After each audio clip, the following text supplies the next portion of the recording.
अगर आपको अपच, अजीर्ण या अम्लपित्त की तकलीफ बार बार होती है या फिर पेट में गैस होना या फिर ब्लोटिंग जैसे लगना, रिफ्लक्स होना, पेट में भारीपन लगना, इस तरह की तकलीफ अगर आपको है तो ये वीडियो खास आपके लिए है। अब देखिए, आमतौर पर की जाने वाली 4 गलतियों को सुधार के आप आसानी से अपनी इस तकलीफ को दूर कर सकते हैं।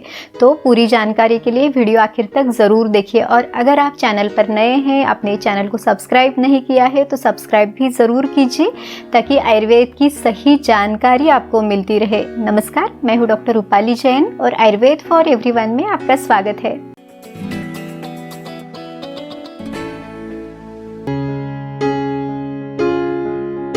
आमतौर पर की जाने वाली सबसे पहली गलती है वो है विरुद्ध आहार का सेवन। विरुद्ध आहार यानी परस्पर विरोधी आहार, जिसे आप अपोजिट फूड कॉम्बिनेशंस या फिर इनकॉम्पेटिबल फूड कह सकते हैं। अब देखिए, आचार्य वाग्भट जो है तो वो कहते हैं विरुद्धम अपि च आहारम विद्यात विषम गरोपमम, यानी अगर आप इस तरह का विरुद्ध आहार लेते हैं तो ये गरविष के समान है, यानी जैसे कोई स्लो पॉइजन काम करता है तो उस तरह का ये आहार है। आप अगर एक आध बार इसे लेते हैं तो इससे आपको कोई तकलीफ नहीं होगी, लेकिन इस तरह का आहार आप बार बार लेते हैं तो ये आपके शरीर के लिए अच्छा नहीं है।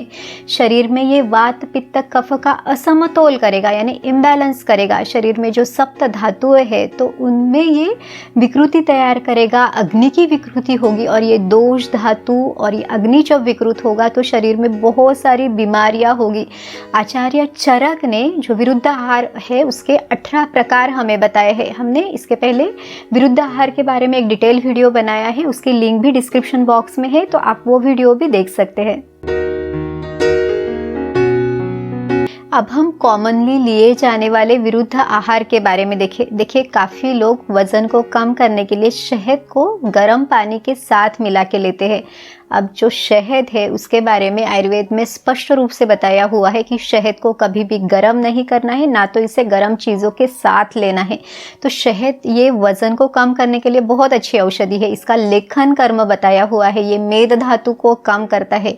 लेकिन आपने इसे गर्म पानी में नहीं लेना है, बल्कि आप पानी को उबाल के फिर उसे ठंडा करके यानी नॉर्मल टेम्परेचर पे लाके उसके साथ शहद मिला के आप ज़रूर ले सकते हैं। फिर आपको इसका फ़ायदा भी मिलेगा और कोई नुकसान भी नहीं होगा। तो इस तरह से आप शहद और पानी ले सकते हैं, लेकिन सिर्फ शहद को गर्म पानी के साथ नहीं लेना है। दूसरा जो विरुद्ध आहार आमतौर पर लिया जाता है तो वो है दूध के साथ कोई नमकीन चीज़ है। जैसे लोग दूध या चाय के साथ रोटी लेते हैं या फिर भाकरी है, ब्रेड है, खाकरा है। इस तरह से आमतौर पर सुबह का नाश्ता उनका रहता है। और आयुर्वेद कहता है कि दूध और कोई भी नमकीन चीज़ कभी भी साथ में नहीं जानी चाहिए, तो इस बात का भी ध्यान रखना है। यहाँ तक कि दूध के साथ कोई भी फल भी साथ में मिक्स नहीं करना है। तो जितने भी मिल्क शेक्स है तो वो भी आयुर्वेद में मना किए हुए हैं। तो दूध और फल हमें कभी भी मिक्स नहीं करने हैं। आयुर्वेद के अनुसार हमें दही को भी कभी भी गर्म नहीं करना है। तो आजकल जैसे कि ग्रेवी बनाते समय उसमें ही दही डाला जाता है, उससे पकाया जाता है, तो उस तरह का विरुद्ध आहार भी नहीं करना है। इसमें हमें आमतौर पर एक कमेंट मिलती है कि क्या फिर हम कढ़ी खा सकते हैं। अब देखिए, जब आप कढ़ी बनाते हैं तो आप दही या छाछ में ही आप बेसन मिला के फिर उसको आप उबालते हैं। तो इस तरह से जब हम बनाते हैं तो उसका संस्कार बदल जाता है। तो आप इसे ले सकते हैं, हाँ, सिर्फ बहुत ज़्यादा फ्रिक्वेंटली आप इसे ना लें या फिर इसको बहुत ज़्यादा ना उबालें। तो ये थोड़ी सी सावधानी आप कढ़ी बनाते समय ले सकते हैं। दूसरा जो है कि आयुर्वेद में शहद और घी को कभी भी समान मात्रा में नहीं लेना है। तो ये विरुद्ध आहार है, लेकिन इसे आप विषम मात्रा में ले सकते हैं। जैसे कि आपने 1 चम्मच शहद लिया और आधा चम्मच घी लिया, तो इस तरह से आप ले सकते हैं। उल्टा इसे, जैसे हम आँखों की बीमारियों में त्रिफला चूर्ण देते हैं, तो इसे इसी तरह का जो कॉम्बिनेशन है यानी शहद, घी और त्रिफला, इसको दिया जाता है और ये बहुत अच्छी औषधि है। सिर्फ शहद और घी को समान मात्रा में नहीं लेना है।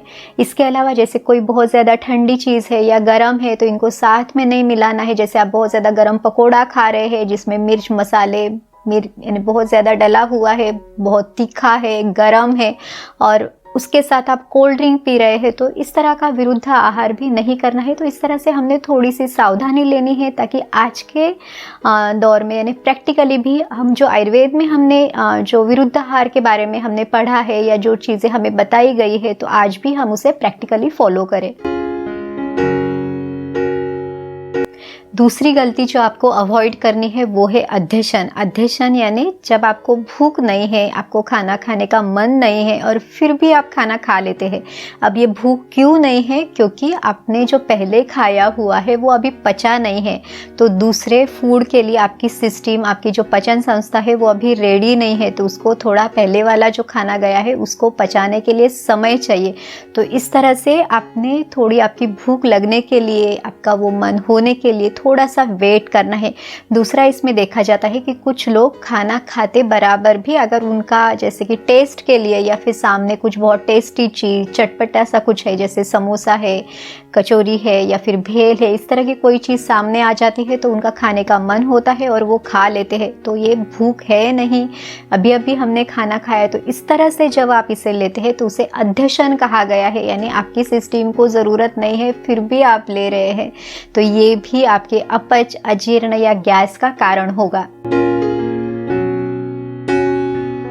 तीसरा है अजीर्णाशन। अजीर्ण यानी अगर आपको पहले खाया हुआ पचा नहीं है, आपको उसके कारण ही तकलीफ हो रही है, पेट में दर्द है, गैस है, बहुत ज़्यादा खट्टी डकार आ रही है, आपको मन भी नहीं है खाने का और फिर भी आप खा रहे हैं, तो इसे आयुर्वेद में अजीर्णाशन कहा गया है। तो इस समय पे सच पूछे तो आपने कुछ भी नहीं खाना है, लंघन करना है यानी उपवास करना है। हाँ, बीच बीच में थोड़ा थोड़ा गर्म पानी आप ज़रूर ले सकते हैं।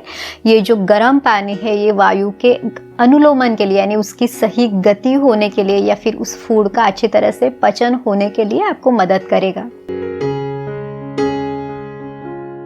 चौथा है अनशन। अनशन यानी आपको भूख है फिर भी आप खाना नहीं खा रहे। जैसे कोई इंटरमिटेंट फास्टिंग करता है तो उनको पता है कि उनको 16 घंटे कुछ भी नहीं खाना है, लेकिन अगर उनकी पित्त की प्रकृति है यानी उनके शरीर में पित्त दोष डोमिनेंट है, उनका अग्नि जो है वो तीक्ष्ण है, उनको बहुत ज़ोरों की भूख लगी है फिर भी वो खाना नहीं खा रहे, तो इस अवस्था में उनके शरीर में ये जो वायु है या पित्त है वो बहुत ज़्यादा बढ़ेगा और उसके कारण उल्टा उनको तकलीफ होगी। तो इस तरह का अनशन यानी भूख रहते हुए भी खाना नहीं खाना, ये भी एक प्रकार की गलती है। इस तरह से पचन क्रिया को सही रखने के लिए हमें विरुद्ध आहार, अध्यशन, अजीर्णाशन या फिर अनशन, इन चारों से खुद का बचाव करना है।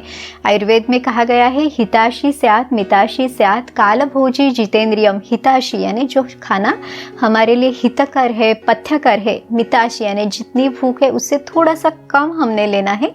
और जो कालभोजी यानी सही समय पे, जब आपकी भूख अच्छी है, आपका अग्नि प्रज्वलित है, वो आपके खाने का सही समय है, तो इस समय पे घर का बना हुआ ताज़ा, हल्का, सात्विक, जो षड्रसात्मक यानी पूरे 6 स्वाद जिस खाने में है, तो उस तरह का खाना हमने लेना है।